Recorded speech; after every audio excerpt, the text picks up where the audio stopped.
चलिए अब अगला पेयर लेते हैं बेटा। अगला पेयर में लेना चाह रही हूं कुड और वुड का डिफरेंस। इंग्लिश में कहां पे कुड बोलना चाहिए और इंग्लिश में कहां पे वुड बोलना चाहिए। तो सब तैयार है?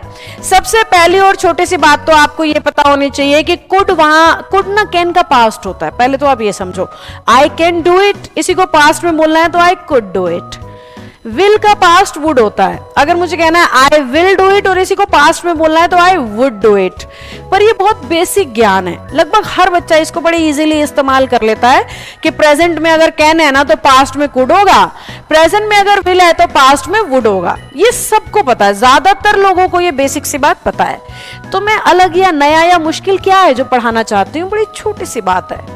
कुड और वुड दोनों रिक्वेस्ट में इस्तेमाल होते हैं।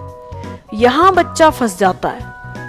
यहां बच्चे को यह नहीं समझ में आ पाता कि मैं रिक्वेस्ट करने के लिए कब कुड का इस्तेमाल करूं और मैं कब रिक्वेस्ट करने के लिए वुड का इस्तेमाल करूं। जैसे बहुत से लोगों के मुंह से आपने सुना है could you help me, could you please do it, और बहुत सी जगह आपने सुना होगा would you please do it, would you help me.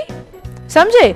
तो हम कुड को भी रिक्वेस्ट के लिए यूज कर लेते हैं और वुड को भी रिक्वेस्ट के लिए यूज कर लेते हैं। Then what is the exact difference between these two words? इन दोनों में आखिर फर्क क्या है?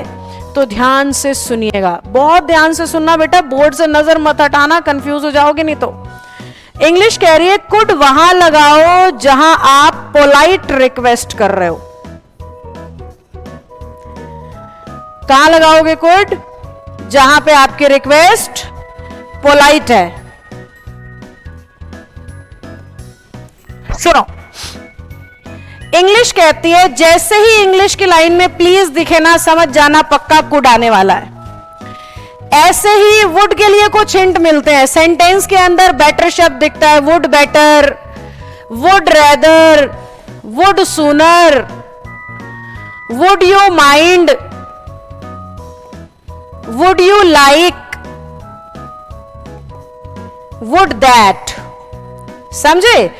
इनमें से कुछ भी दिख जाए तो पक्का वुड आएगा और प्लीज दिख जाए तो पक्का कुड आएगा। ये एक शॉर्टकट है जो आपको बहुत सारी जगह समझ में आता है।